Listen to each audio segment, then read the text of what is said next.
Hey everybody, it's Galmadex, and Through the Omenpaths is officially out on Magic Arena now. This is the Magic Arena in-universe equivalent of Marvel's Spider Man, the latest set coming to Standard. So, without further ado, let's get into the draft. This is a pick-to traditional draft. So, that means we are in a draft pot of 8 players instead of 4 like we did throughout the early access event, because now that the set is fully out on Arena, we can play these traditional drafts. However, it was a set designed around pick-to drafts, so they've made it so all of the different ways you can draft the set involve picking 2 cards per pack, which is very interesting. But this way, if you want to still draft in an 8-person pod instead of a 4-player pod like the regular pick-to drafts, you can do that in a traditional draft. Very strange. Very strange. I thought that the traditional drafts would just be pick 1. That way, if you wanted to literally do the traditional way to draft, of drafting 1 card at a time with 8 players in the pod, you could do that. But apparently they are really gung-ho about pick 2 as the draft format for this set. And it's apparently more about picking 2 cards at a time than drafting with just 4 players, because they're okay with doing 8-player pick 2s. It's strange. It's a very strange set for sure, but a very cool one, very exciting one, as it is the brand new set. We haven't played with all the cards yet, so we'll have some fun with it, at least for the first week or 2 as we get used to the cards. But it is a smaller set. That is why they focused it around pick 2 to an extent, which does mean that it'll take less drafts total to have seen all of the cards in the set, so it might get a little stale a little faster, but that has yet to be seen. Our first 2 picks here were very exciting. We got a great bomb rare that draws us a million cards and buffs all of our villains. Almost all the blue and black creatures are villains, and then of course having a nice cheap removal spell to go with it helps us prolong the game and get to that huge finisher. So I like that. Here's a good colorless villain here. There's also a reasonable blue-black villain, but honestly not that pumped about the rest of this pack. Some really filler villains. If we get a good artifact or equipment, Bargain Spinner could be pretty great. And that red rare is also quite strong for those mayhem strategies that can cast cards from your graveyard if you discarded them this turn. Here's another Scorpion Sting, which looks great. There's that Hide Mundanity to go with the Bargain Spinner to make sure we could pick up a removal spell off of casting Bargain Spinner, which makes it a very good draw spell. This isn't the best removal spell ever, because they do get to keep a 1/1 on board, but that's a 1/1 defender with no abilities, so it's more than good enough to grab off Bargain Spinner. Crowball's pretty good as well. Great ability on this card. Not the greatest creature types for blue-black, since it isn't a villain. It will not work with niche, but pretty solid stat for the cost. I could see that being the pick, but I'm going to go with Hide Mundanity, go full synergy there with Bargain Spinner. And here's another villain. This is a nice cheap one, 2-mana villain, plus a little hexproof trick to protect it. Don't mind that at all. Now is a good time to mention, now that the set is fully out, I'm just going to be treating it like any other set. This is just a Through the Omenpaths draft. I'm going to be reading the card names of the cards as they are on Arena, and just drafting the cards as they are on Arena. While it is the Arena equivalent of a paper Magic set, this is a great sign for us. Pick 5 and 6, 2 on-color pieces of interaction. Great sign, because these are pick oneable, honestly. Take a black rare and a Damning Caress, take a blue rare and a Snatchback, so seeing them late's a great sign. But as I was trying to say here, I'm not going to be putting up the Spider Man version of all of these cards and editing those into the video from here on out, because I will not be able to keep up with that and still do daily uploads for all of you. So we're just treating it as a full-on Magic Arena set from now on. Not really going to mention the Spider Man cards too often. If you need to see the Spider Man in-universe cards, if you've got drafts at your local game store coming up and you want to see some of the Spider Man cards and which of those are the best, then I guess check out some of the early access drafts. I did put up the card images for all the most important cards in those, but in the future, we're just drafting. We're just dealing with it. It is what it is. It's awkward for sure, but you can blame Wizards for that. I had nothing to do with that. All right. So pick number 2 out of pack 2. I'm definitely taking the Caress, so we're looking at what we want the second card to be. Prison Break could be fun. Like, we take some self-mill like Phantasmal Vision and stuff, and we might be able to reanimate a niche for 5 instead of 7. Or if we get some Connive, do it for only 4. This could be a fun build around to try to get niche out early. Get our big 7-drop bomb. Yeah, I don't mind that. It's probably safest to take like Caress and Snatchback, or even Caress and Bargain Spinner here, but Prison Break seems like a fun build around. Ooh, good blue-black uncommon here. Good Signpost uncommon. This is an allied colors set, so all of the multicolored cards at common and uncommon are the allied colors. So if you start blue, the two color pairs that you can go into and expect to get commons and uncommons in are blue-black and blue-black and blue-white. I was about to say black's allied colors, obviously. Blue-black and black-red, but blue-black and blue-white. So keep that in mind if you start mono-colored. Try to do the allied colors there. All right, I'm going to take this. Stitcher's Wings seems okay, but I don't expect to be super duper quick or creature heavy to care too much about an equipment like that. I'd rather have like a Snatchback maybe. This could be wrong. That equipment might be strong enough to take there, but I've played with it and against it a little tiny bit in the early access and wasn't actually insanely impressed in my experience. Blue and black, the majority of the creatures are villains, so I do think that nil should be pretty good. Cheaper Gravedigger that also reduces your creature's costs, and then the counterspell looks fine in comparison to a very filler discard outlet with the Brawlers. Decent self-mill card here with the Leonin. I don't really like anything else here, but Treat Trolley could be playable in a deck that's trying to hit 7 mana, and it could help us splash in some white removal spells. Play the other allied color here, blue, black, and white. Take a Cactarantula Saddle, and that can make it so we have something else to tutor out with the Bargain Spinner, but it's pretty bad without the Bargain Spinner, right? Like, we don't just randomly care about a +2/+2 equipment with anything else in here. So, probably ends up getting cut, but the only somewhat synergistic looking card in that pack. Okay. This pack's almost a complete miss for us. There's like one Merciless Enforcers, random little hexproof trick. Do not love the research team. So this is a pack where I think we want to speculate towards... Do I just take one off-color removal spell in 2 different colors? And then like if I take a black-red duel, then we play the Shock off of Treat Trolley and a black-red duel type spells. And if we get a blue-white duel, then we can play the Sunstrike off of like Treat Trolley, blue-white duels. I mean, I think the Sunstrike's definitely better for this deck. Destroy any attacking or blocking creature instead of just the 2 toughness one. So Sunstrike's a definite pick here. Is it Sunstrike and Trolley? Or is it Sunstrike and Shock is the question, really. I think I'm going to go Strike and Trolley. We'll lean towards blue-white as the splash. All right, most of our creatures are already villains, right? 9? Yeah, 9 villains out of our 10 creatures, so Carlo should be quite solid. Conniving basically every time we play a creature. Lets us draw and discard plenty of our Mayhem cards. Pretty good synergy with the Prison Break, because we can discard our big niche, or we can discard the Prison Break itself for the Mayhem. Like that a lot.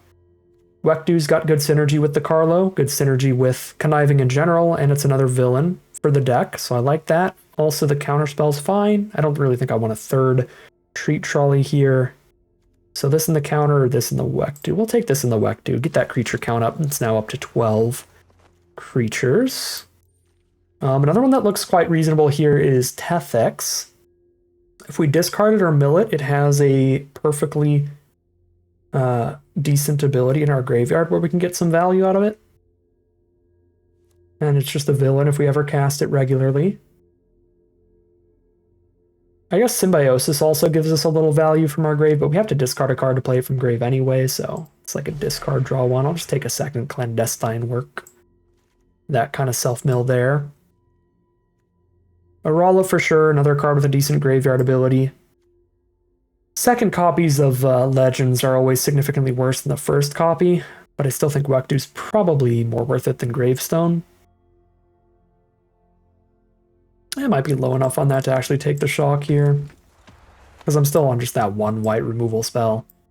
So I've got like double Trolley towards Strike, or double Trolleys towards Shock and Deathflame Burst if we take that here, so I kind of like that. I like that. Although this is a fine Ozor. Yeah, Sting Ozor instead. There's a blue-black duel for us. Second Phantasmal Vision is fine. Okay. Cool way to start off the traditional drafts of the set. Get a nice blue-black villains deck. Controlly one trying to hit 7 mana. Great efficient removal in this. Should help it quite a bit. Probably a tiny red splash here. Oh, actually, never mind. I took Ozor over the Death Flame thing, so I guess I do have 2 shock, actually. We got a shock earlier as well, so we could splash 2 shocks or 1 sudden strike. We could also just not splash. I think we have enough removal that that's not crazy to do.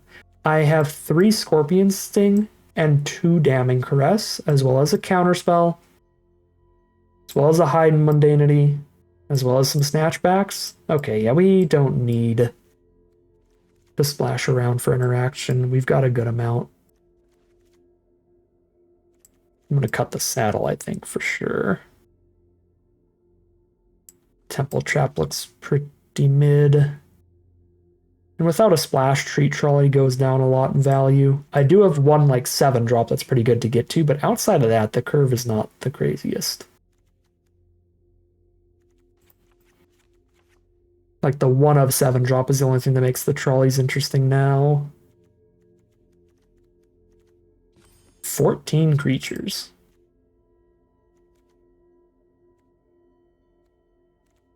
Are there any mid non-villain creatures in here? Because those would be the first cuts. There's the Bargain Spinner with just 1 aura now.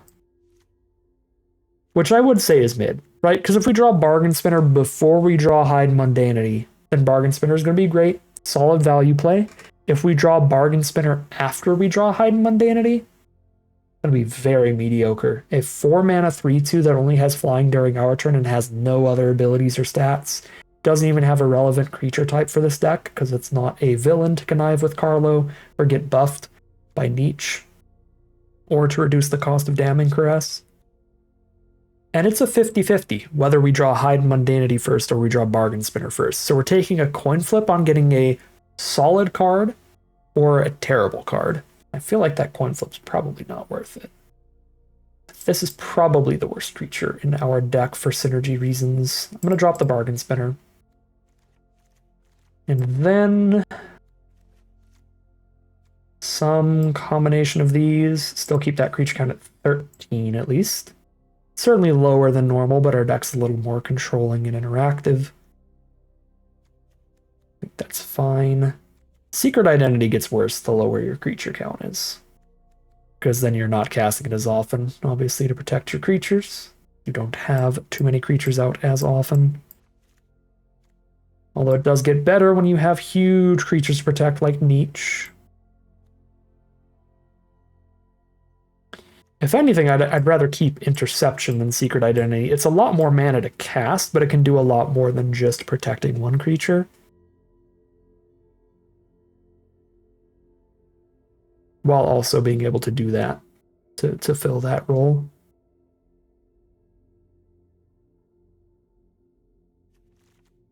Keep the Interception. It looks pretty reasonable in here. We've got double Snatchback from 4 mana instants to hold up, double Scorpion Sting, triple Scorpion Sting for 3 2 mana instants to hold up. Here's another 2 mana instant speed ability. We've got some instant speed things we can do with our mana to make holding up 3 not as bad. It is a bummer these 2 graveyard abilities are sorcery only, unlike the uncommon that can do it at instant speed. So we got a little bit of Leon and Self-Mill. We got a little bit of Conniving off Carlo. We got a couple Vision Self-Mills. I don't think I need any like Work Surveil Self-Mills here.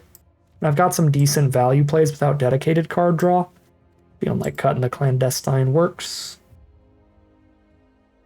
Because we're conniving for card selection. We can go up a card with Turl. We can get extra value off Tethex and Arala. And then Nietzsche in the endgame is massive card draw. If we make it all the way there.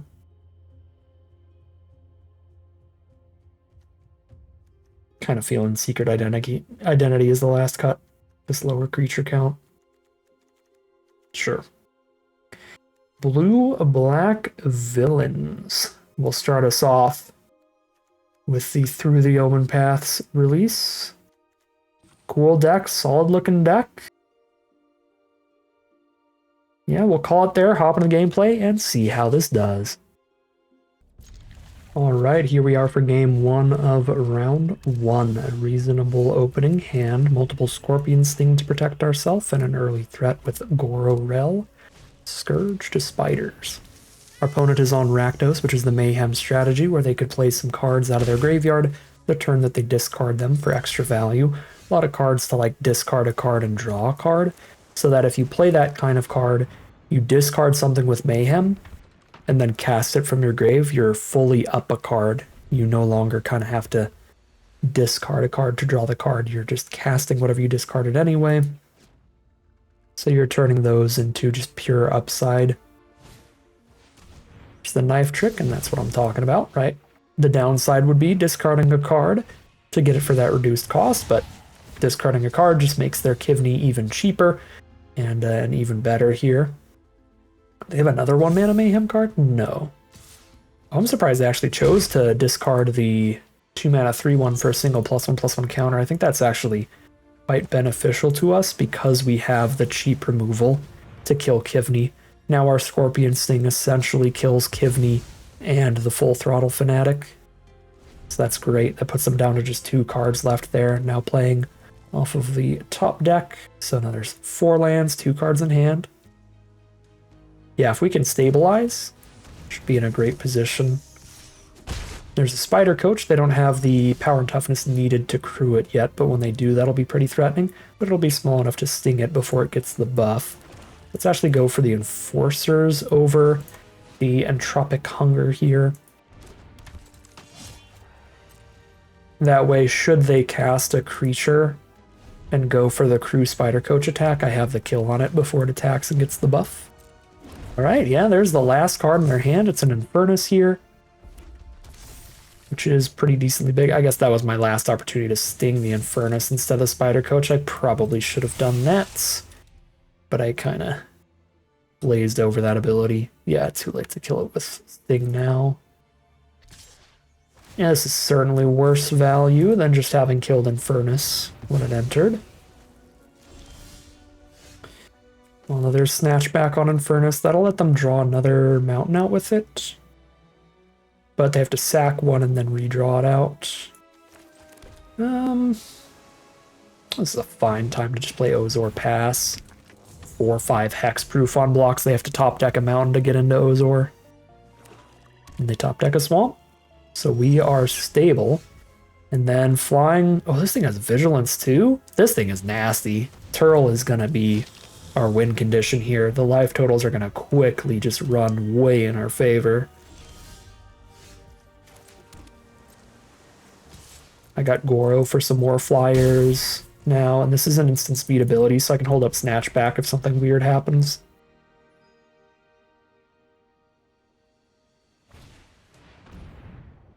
That's a very good one that I can't really snatch back. So it's a 4-mana 4/3 trample, but they also reanimate their best 3-mana or less creature from grave. Now it will die once it hits us once. That's still pretty good value overall. And if they pick up something with a tap ability like that, they can keep using its ability every turn without having to attack with it and sacrifice it. Okay, we've got the 7 mana now if we hit our 7-drop. Finisher. This is a 4-mana ability to make them lose life, correct? Yes, so I can spend 2 on the Vision, still have 4 to activate Enforcers. I'm not super familiar with the set yet, but I think there's at least one card that makes us discard 1 to hold on to the swamp to make sure I can keep Snatchback. I mean, there's almost always one of those.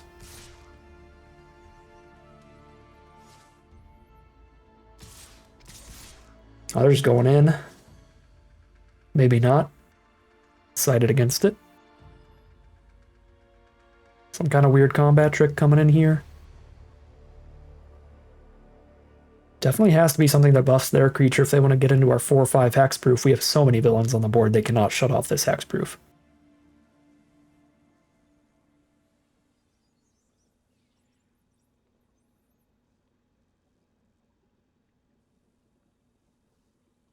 I believe we're just going to let Fnatic sacrifice itself and just block the 4-3 with the 4-5. And if they use a trick that'll end up beating it, we have the snatch back.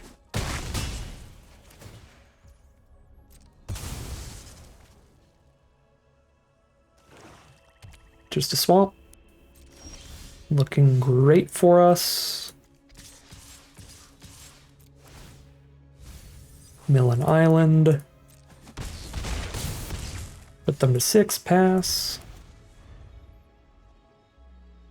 Man, I'm really trying to rack my brain. There might genuinely not be like a discard 1.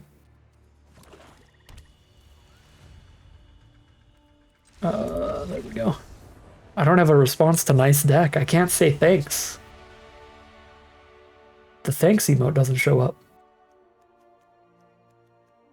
Okay. Alright, well. Run it back. Our sideboard is not the most powerful, and our matchup already seems quite solid. If they don't hit the correct mayhem synergies where they are like genuinely like discarding a card to where they're down a card like they did with Kivney, then I think just the amount of cheap Scorpion Sting and Snatchback style plays that we have is just going to be super, super good. Don't really see a reason to swap things around at all. I mean, maybe the Secret Identity, against the little knife trick style plays wouldn't be the worst, but I'm happy to run it back here and get into game 2. All right, I'm not going to keep a hand on the draw that doesn't do anything till turn 4. We're going to have to take the mulligan there. Against Rakdos especially, a more aggressive color pair. This is a risky hand because it's mono blue for now. But should we top deck a swamp, it gets things going a lot quicker. And if we hit any lands, then once we get to the 4 for Snatchback, that can draw us an extra card towards mana. Eerie Gravestone. Okay, luckily no creature turn 2 here, so not under much pressure. We do hit the swamp in time. Here's Gororel. Scourge to spiders.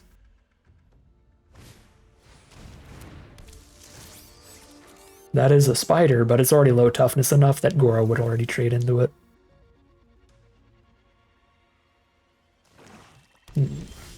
So they already need a combat trick to attack into Carlo here, so I think I'm just going to jam.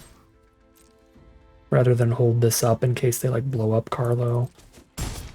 Take a little bit of extra damage. We've actually got quite a bit of creatures in our hand towards trying to become the actual aggressor this game, weirdly enough. So I'll push that damage there. And then if they don't have removal for Carlo, they don't get damage on the crap back anyway. If they do, we can just go for the race a little bit here. If it's like a combat trick, I guess if it's removal, like Carlo dies and I'm not really cracking back much anyway. But if it's the combat trick, we can take the damage and go for counterattacks pretty well. And it is neither, so no damage in for them.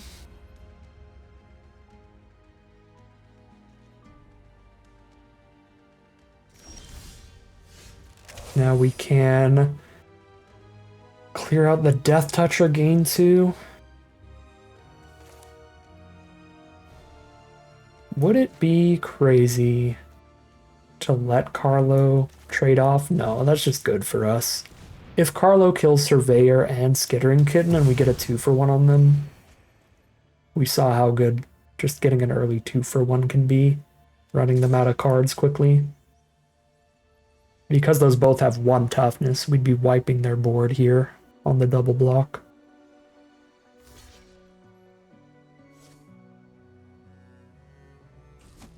Yeah, so no blocks, we just get the 2 damage in. The life gain on the Caress also makes racing look pretty profitable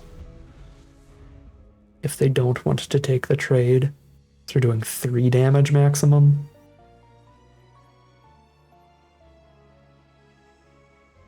I guess there's other hasters in the set. They could have the big 5-4 haste. Alright, they're going to sack the kitten to draw a card and play their String Puller for cheap. 2 mana 4-3. And then another Leonin. That's a spider 4-3, so I think we keep the Scourge to spiders around to keep that one off of us now. Well, now that I drew nil, I would have been pretty happy with that engrave. Great mayhem value and connive value here. Carlo getting absurd. Oh boy. Hidden lands. I guess we'll just get the graveyard ability then. If I'm not going to make it to 5 mana, I might as well get the 3 mana ability into the grave. No attack with Carlo. They double block and I only kill one of the two. Obviously no attack with Goro, then I just die into the Leonin.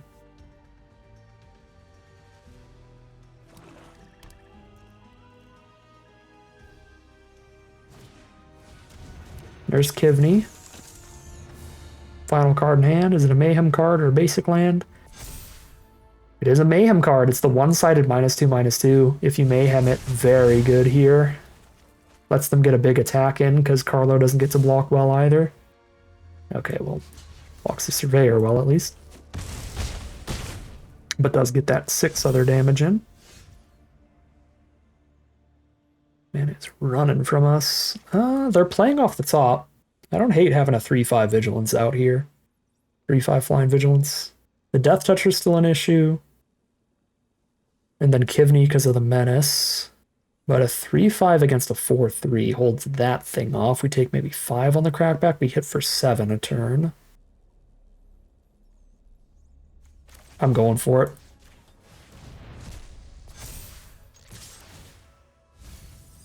Milden Island.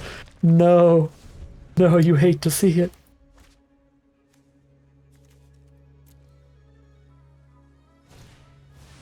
Oh my god, they top-decked Desecrex?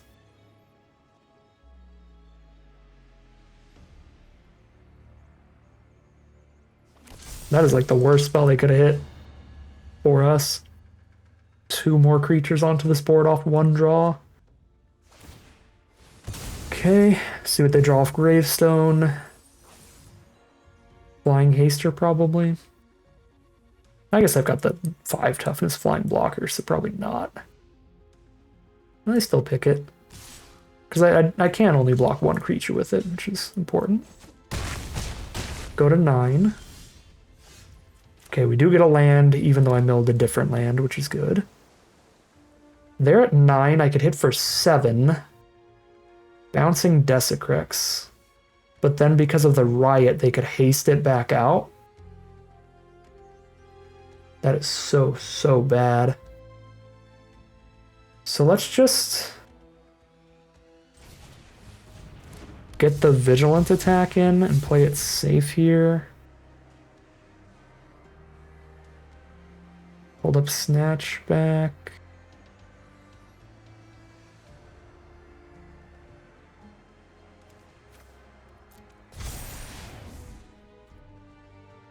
And then next turn I should be able to find lethal through their board, hopefully. Especially if they go for a big attack here. We blow up some stuff and bounce a thing.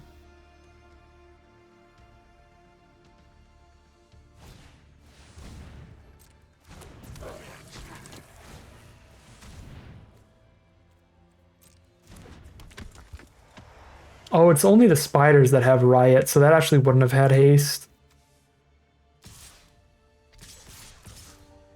Yeah, maybe it actually would have been fine to just bounce Desecrex there.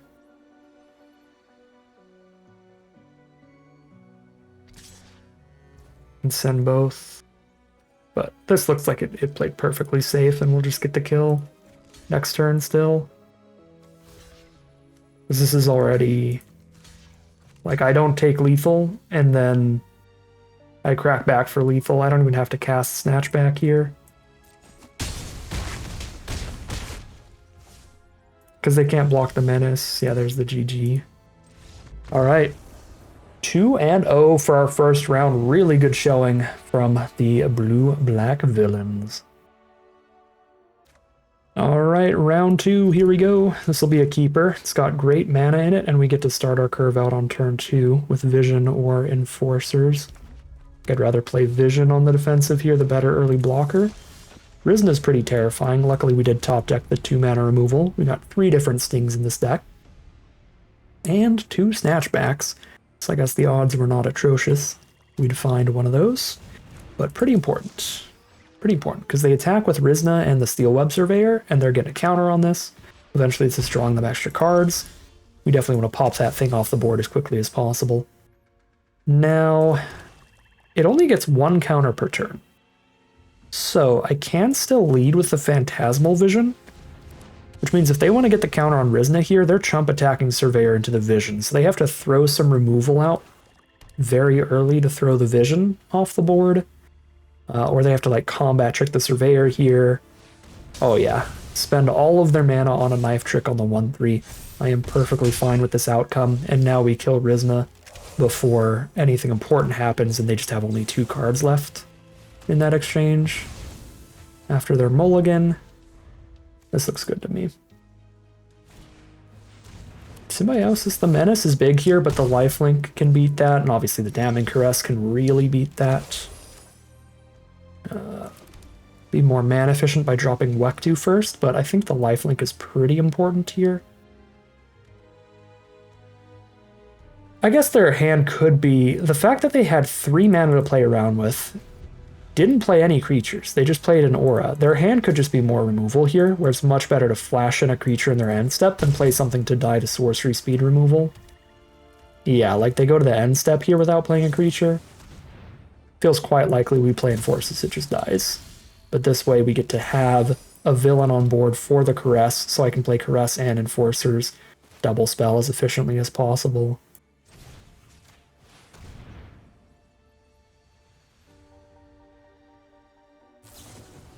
Sure. Still got the cost reduction here. Wouldn't be the craziest to snatch back the Wektu. But I'm not going to go quite that deep.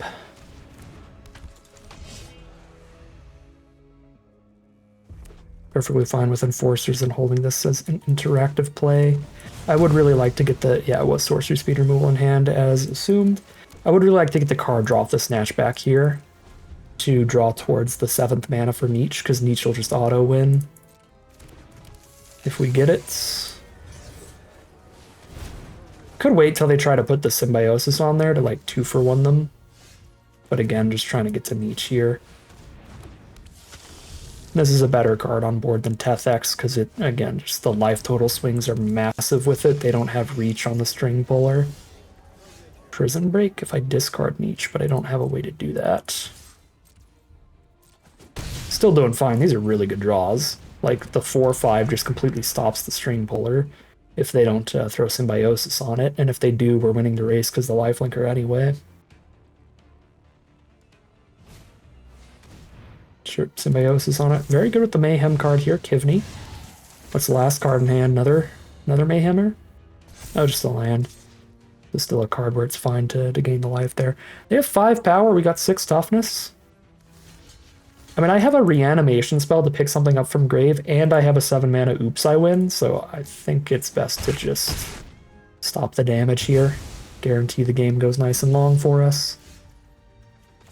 Alright, and here's Nietzsche GG. I do need to not mill out, but I mean, I just draw 7 once, and then I make sure not to play too many cards, and I'm good. Right, as long as I keep my hand as close to 8 cards in hand as possible, I will not really be drawing extra cards from that point on. I'll just get the 1 draw, 7 and chill. And I still have 16 cards left. Yeah, Nietzsche is insane.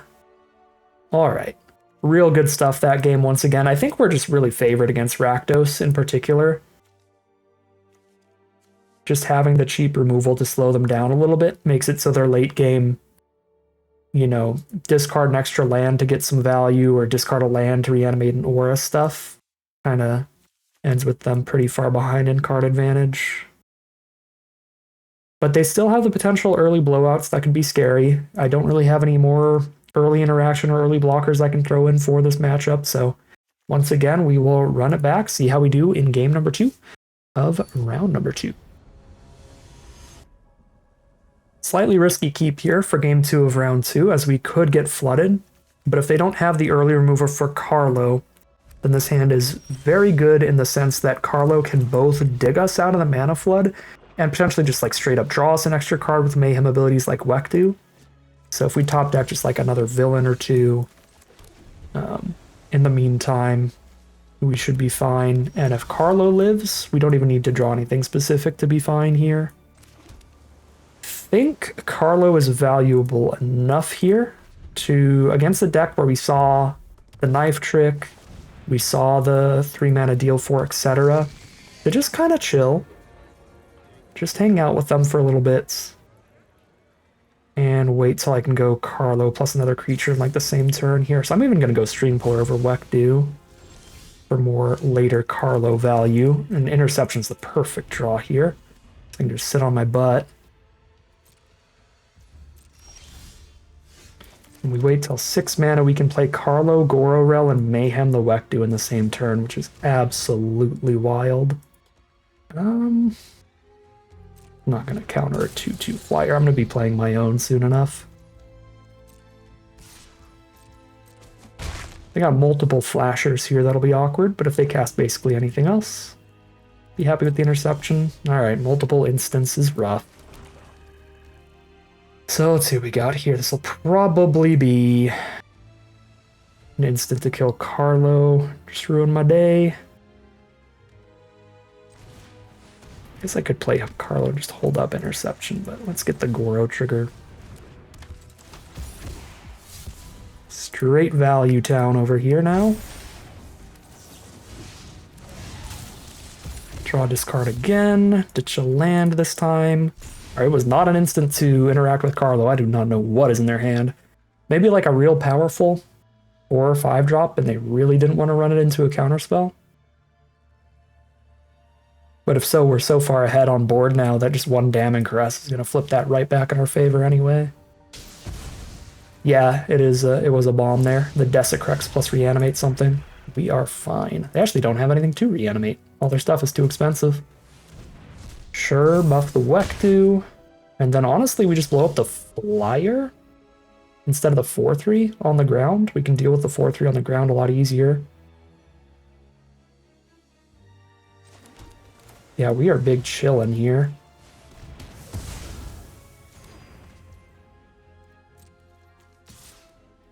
Just play a Death Toucher against that soon. Take a hit for now.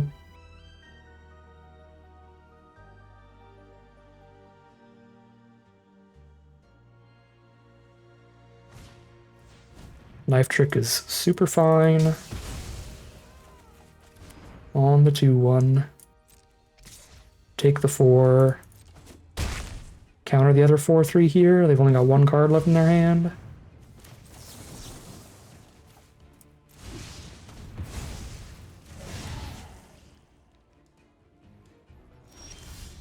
There's the Scorpion Sting for that 4/3. Wow, we are living the dream.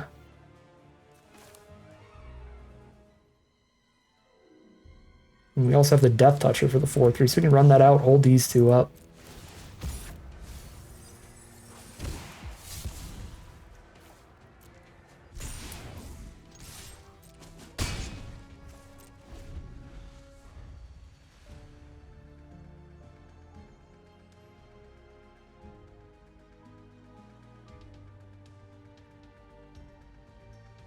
So much scheming.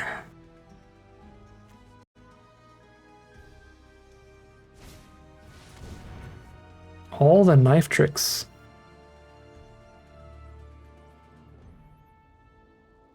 Yeah, you got it.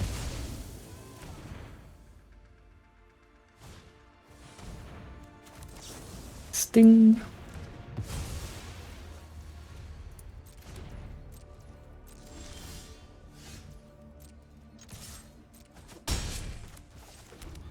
Goro's an instant speed ability, so we'll hold up this match back. But probably Goro this turn. Value town.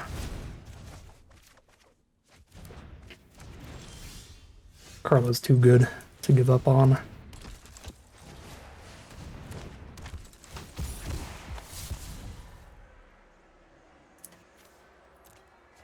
Actually, at a point, I just want to play a 4/5 rather than get a bunch of counters out of the grave. And there's a concession from our opponent. This deck's just really, really good once it stabilizes. Draws so much better in the end game with all the conniving going on with Carlo. Wow. That is a 2-0, 4-0 start to our first traditional draft of Through the Omenpaths. Alright, game 1 of round number 3. We're on a 2-lander, but it has both of our colors and 3 castable 2-mana spells. So we will keep. And obviously hope to draw some more lands. Get us up the curve towards our 5-mana Tethix. That is our first draw of the game. It is a swamp. Very solid. Blue-black mirror match. They don't have a 2-drop. We just drew a Carlo for turn 3. Our absolute homie.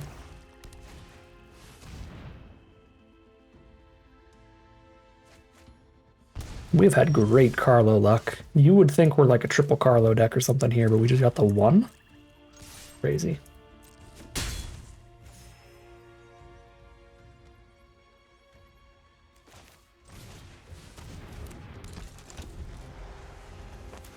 We got multiple cards that are good to discard to Carlo, get a counter on them, and get some graveyard abilities. Yep, just curve out here, get that Menace in. Ooh, that's land 5 to just hardcast Tethix. I feel like I'm still pretty happy to buff Carlo here, though, and just play Interaction next turn instead of Tethix. Yeah, I could play a Caress and a Snatchback off 5 mana.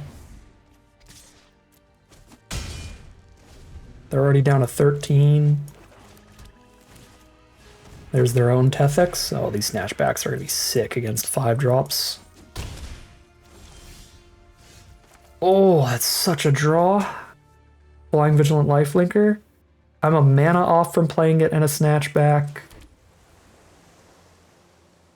Let's just Caress and hold up the 2-mana Snatchback and just go full damage output here.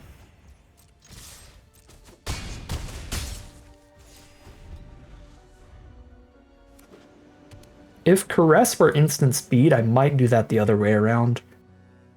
Of play the Snatchback and keep the instant speed Caress for 3, but because Caress is a sorcery, if we want to do both, we have to do it in this direction.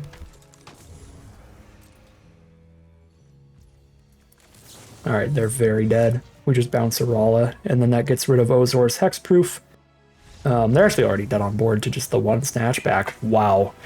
Crazy curve that game. We top decked like a champion getting the follow through there. We started with just the Enforcers. That game we drew a Carlo to play turn 3.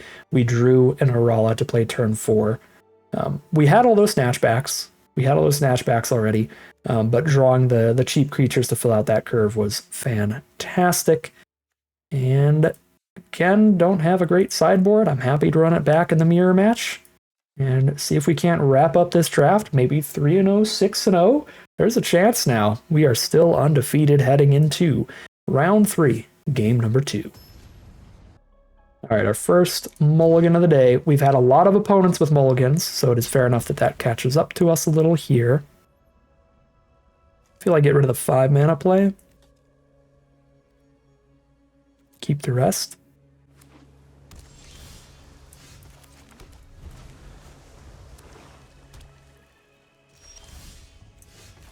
Seven-drop finisher has been drawn if we make it to 7 mana by the end of this game.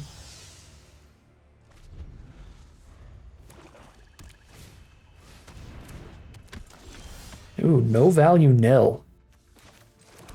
Nil just to reduce their costs? I feel like I sting that. If they were willing to play that without a creature engraved, they must have some villains they really want to reduce the costs of. So we can just get that off the board. Okay, there's a Rala. Here is... I guess I'd rather... I mean, these are both great trades into a Rala. But obviously, in theory, Flying Vigilance Lifelink 3 power. That's a game ender by itself.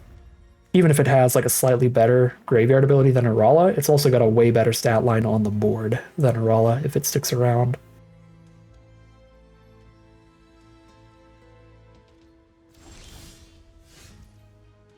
Cool.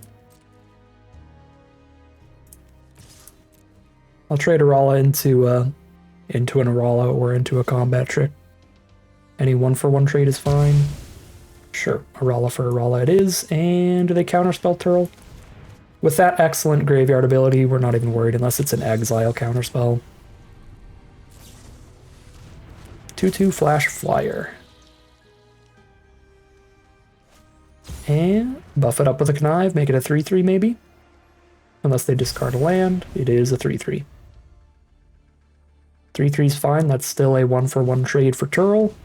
There's a Tethix there. 1, 2, 3, 4, 5, 6, 7. We have all 7 mana we need to play Niche for our top-end finisher.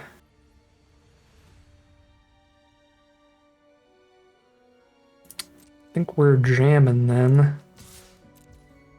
Maybe I should have put a counter on Vision and then attacked both. That way if they want to take the trade for Turtle, I get 2 extra damage here for fun. Okay. So what do you got, Turtle? What do you got? Nil Goro. Probably Nil, right? Nil can pick up a Rala here. Pass. Get us back in the sky. Rala is not a flying counter. It's flying until end of turn. So even with their graveyard Rala, they don't have any flyers out with the counter on Tethix. Yeah, I like Nil here. I mean, obviously Nil over Goro. The question is just what we pick up.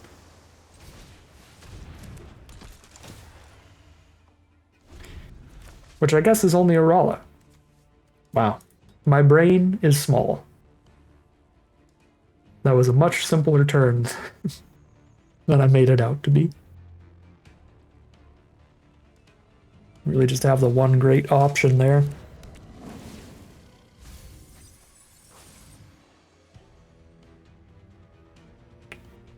There are very few, if any, 2-mana ways to just kill Niche here, so I'm just gonna Niche, draw a bajillion, and probably win off that. Even if they blow up Niche after this, we're so far ahead in cards. It's not even funny. And we play the land, so it's a draw 5.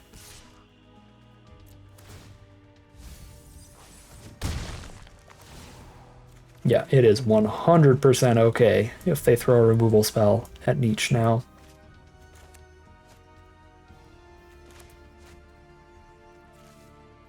$18 cards left in our deck to kill them with, and we don't have to draw any extra cards if we keep our hand as close to 8 as possible. So we can play around the self-mill. Take 4, go to 19. Is the thing still here? No, it's too late. I'm too slow with emotes. Damning Caress is A-okay. We've already 5 for one of them or something. I don't remember how many cards we drew. Now I don't have to worry about keeping a million cards in hand. So, I don't actually have a Mayhem card in this hand for Carlo, but I still think we lead Carlo here. So I'm much less worried about milling out now. Play this and have 3 up. I'd like to have 4 mana up if I can, so I could play Vision and still have 5 mana up afterward. I could play 2 Snatches. Or a Snatch and a Sting. Yeah, let's go Vision. I guess the biggest worry about milling is I kind of have to stop attacking with Phantasmal Visions soon, which is a bummer. Is our board state good enough to only hold 1 Snatch back or 1 Sting up? Yeah, it is.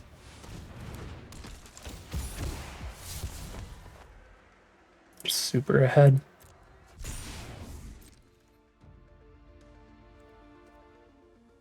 I'm not going to poke for 1 and mill 1 here. A pretty small poke for a moderately significant mill. That only triggers when the getaway accomplice attacks, not anybody else. So I don't have to worry about a flying swing that turn. They're over it. And we're 6-0. We're 3-0, 6-0. They have no flying blockers, so they know they're taking 5 if I send everybody in. But that would put me down to 12 cards in deck. Probably still worth it now, because we could hit for 5. What? Do that. I might be able to get 2 turn lethal here, right? Because if I sting the Leonin, we go 1, 2, 3, 4, 5, 6, 7. They're at 11 life. Okay, take 3 turns to kill them either way, but we can attack with Phantasmal Visions 3 turns in a row without milling ourselves out. So this is where we start getting aggressive. Sting the Leonin, just send in the board. Maybe even Sting Snatchback, send in the board. Probably so. This is a 5-drop. Yeah. That was a fair concession there. That was going to be a really nasty turn for them. Sting Leonin, Snatchback, kicked on Malice, send the whole board in. 3, 4, 5, 6, 7, 8, 9. That's half their life total. They're at 9 life with no creatures on board against all of this. And we have another Scorpion Sting ready. Beautiful stuff from the deck. Could not have asked for a better start to through the Omenpaths draft format. Now that it has fully launched, just get a 3-0-6-0 in traditional draft, and you can certainly expect me to be playing a lot more traditional drafts than normal if the event queues stay the way that they are, because I do prefer 8-player draft pods to 4-player draft pods. The card pool is just a lot deeper when there are 8 packs being opened and passed around than when there are just the 4, so you wheel cards really quickly and start getting to the bottom half of playables a lot more quickly in a 4-person pod. So I'll probably be doing a lot more traditional drafts than normal.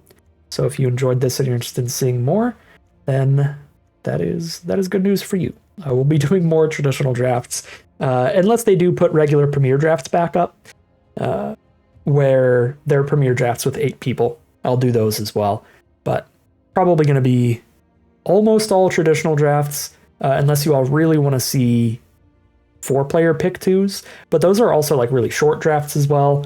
I know you're all more used to the about hour-long videos. If we do all these pick 4 drafts that end at 4 wins or 2 losses, they're going to be like 35, 40-minute videos instead on average. And I don't really want to do like 2 drafts per video, like 2 pick 2 drafts in one video. It's weird. It's weird. I like the traditional drafts. Let me know what you think, which you would prefer to see. If you want to see more 4-player pick 2 drafts or 8-player traditional draft pick 2s. These also let us play some best of 3, and no matter how bad our deck does, we get to play 3 rounds with it. So we get to play a lot of games of Magic with any deck we draft. I think the traditional draft queues are going to be a little bit more exciting this time around, because normally we just only do Premier Draft, because Premier Draft is ranked 8-player pick 1 drafts, but if the choices are ranked 4-player pick 2s or unranked 8-player traditional pick 2 drafts, I'd rather do just unranked. But that's just me, and I am rambling now. Let's make sure we keep this video under the 1-hour mark. Keep the rambles to a minimum. Let's just talk a little bit about the deck here. Any overperformers and underperformers to keep your eye on as you're drafting the set? Not really.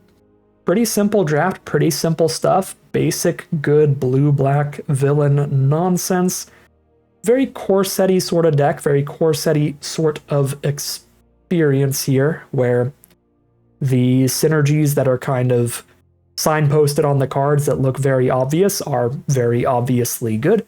Blue and black, you play a deck with a lot of villains, and you're just going to naturally end up with a lot of synergies. You know, Conniving plays really well with a lot of these villains' abilities. There's a lot of villains with abilities in your graveyard like Goro Rel, Turl, Tethex, and Arala. You also have villains like Ozor that get better if you have 8 or more cards in your graveyard. So Conniving plays well with all of that, and also just plays really well in a more controlling deck with a lot of interaction, letting you dig through your deck quicker, get to those great spells. So Carlo is fantastic, and Conniving is fantastic in these villain decks. The other thing that plays well, these Phantasmal Visions, solid early stat line, and the milling a card every time they attack can turn into just upside, because again, a lot of villains have graveyard abilities like Goro, Rel, Turl, Tethex, Ozor, Arala.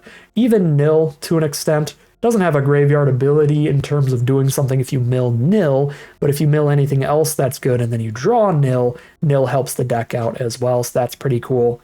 We never got to Prison Break our Nietzsche or a Tethex or anything that we milled or anything, didn't get to cast Prison Break once. This is probably more cute than anything.